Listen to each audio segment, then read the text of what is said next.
Thank you once again for making Locked On Cougars your first listen of the day. All right. And I said the big if Jake Retzlaff is no longer QB1 in Provo, Utah, and this is hypothetical right now.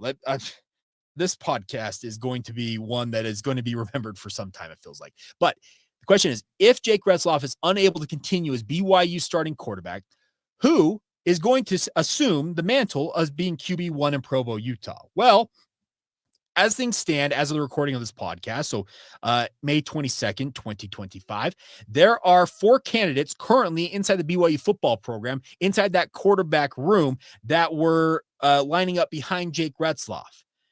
Number 1, McCae Hillstead, the former the former Skyridge star, played at Utah State for a year before transferring to BYU, and has been a guy that is impressed from all reports, and from what I've seen is shown a great ability. He's got Division I starts at Utah State. Right there alongside him, Treyson Bourguet, the former prep star out of Arizona. He spent time at Western Michigan, also getting D1 starts as a freshman before transferring to BYU. They were the 2 guys alongside Jake Retzlaff, who were in spring camp this year. And as I mentioned, both have Division I experience, albeit at the G5 level. I figured those 2, if Jake Retzlaff is unavailable to the BYU football program this fall, those 2 figure in my mind to be the odds-on favorites to start for the BYU football program. They would have a derby, in a training camp. And I think the best man wins, and they would be tabbed as QB1.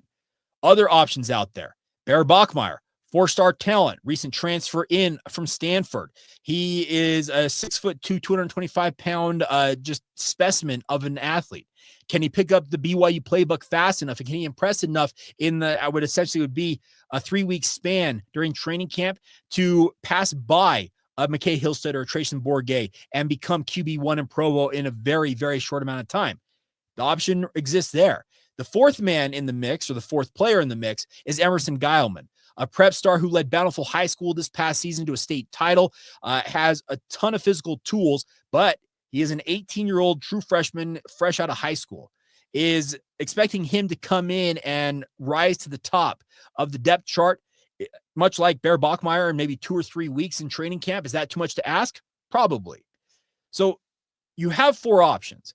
The other option still exists out there. Is there a quarterback in the transfer portal that BYU maybe had their eyes on that they may add in the circumstance that they find out that Jake Retzlaff just simply is not available? Whether that's via suspension, expulsion, various means, he could be unavailable to the BYU football program. They could add a transfer portal quarterback, but this late in the cycle, I'd be very doubtful that there is a difference maker type player at quarterback that's still available in the portal that could come in and, as I mentioned, surpass 2 guys that have got years of experience in this BYU offense, most notably, like I said, McCae Hillstead and Treyson Bourguet. Aaron Roderick, BYU's offensive coordinator, has been very quick to point out that having the depth that BYU has at quarterback is a luxury because, as he mentions, he has 3 quarterbacks, or at least he had 3 quarterbacks. I'm assuming Jake Retzlaff, he gets aced out of this conversation. But he has at least 2 quarterbacks who, beyond Jake Retzlaff, have Division I starts at the FBS level. That cannot be discounted. McCae Hillstead has played football against other Division I teams. Same thing with Treyson Bourguet. That, in this circumstance, as awful as it is, because like I said, this casts a pall, a shadow over this football program that is going to last, it feels like, for quite some time, unless they somehow come to a very quick resolution, but that does not seem likely in this circumstance. The one saving grace is that both Hillstead and Bourguet have experience, and they can bring that to the BYU football program. Is it an easy switch to switch out a guy who's got 17 career starts and just led you to an 11-2 campaign capped off by a just truly impressive performance in the demolition that they had in over Colorado in the Alamo Bowl? No, that is not going to be easy, but this is how the chips may fall for BYU, that they have to pick between McCae Hillstead or Treyson Bourguet. Let me insert here. This is Jake Hatch's opinion. I am not a coach at BYU. I am a media member. I do a podcast, as many of you can tell, in a closet under the stairs in my house. Yes, I call it my closet under the stairs. I am a Harry Potter fan. Roast me if you want in the comments. My personal opinion on the matter is that right now, 100 days out, if Jake Retzlaff is unavailable to play for BYU football this fall, McCae Hillstead, the hometown kid, grew up in Springville, played at Skyridge. He's not the biggest quarterback in the world, but he's lightning quick and shows a really, really nice touch with his arm.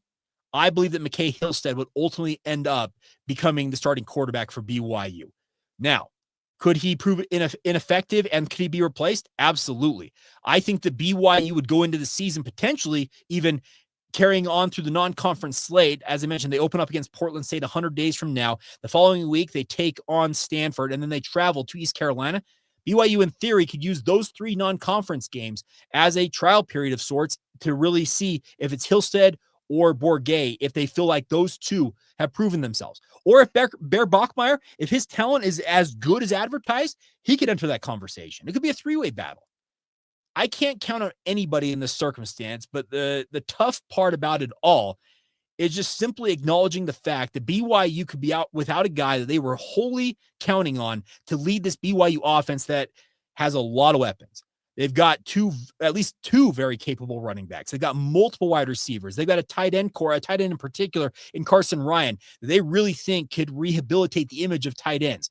They've got a offensive line that's been revamped a little bit, but they still feel like it is going to be very, very capable of being a force for this BYU offense. And to not have the guy who you figured was going to be the guy under center leading you hopefully to glory in 2025, that is a tough and bitter pill to swallow. And that there is no, like I said, no easy way to go about this, but it's a conversation that needs to be had because precedent says the BYU, be as image conscious as they are, if there is any impropriety that on Jake Retzlaff's side of things, he very well could find himself, I said, suspended, if not expelled, or having to withdraw himself from school, which would ultimately cost him potentially his senior season. And that is extremely, extremely disappointing. I'm talking just stuff that I can't imagine.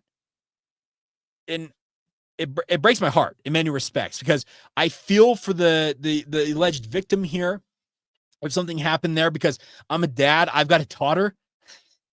I've got 2 boys as well. Like, I don't want any of my kids ever wrapped up in any legal proceedings. And I can think of the parents in the circumstance, both from Jake's side and this alleged victim's side.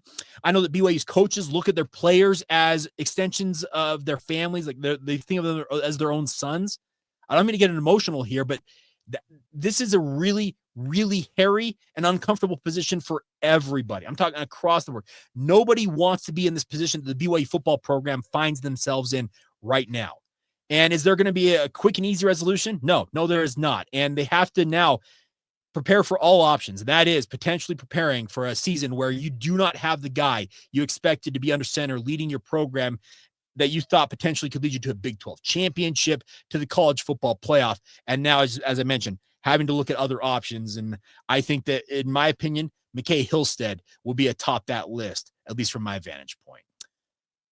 All right, that is it for today's podcast. But this will not, I can assure you, this will not be the last time we discuss a whole litany of different storylines, layers, whatever you want to term it, about this incident and the ramifications of it. But that's where things stand with the BYU football program. And it is going to be very, very touch and go, it feels like, for the next little bit as things ultimately proceed from here. And obviously we'll have it covered for you guys top to bottom right here on your daily podcast, the Locked On Cougars podcast. So before we go here, I just need to get my regular spiel in. Thank you for your support of the podcast. Apologies that today's show probably came off as much of a downer, but it's downer news. It's a really, really not good situation for BYU. But as always, thank you for making Locked On Cougars your first listen today. And as always, thank you for being everydayers right here on the Locked On Cougars podcast.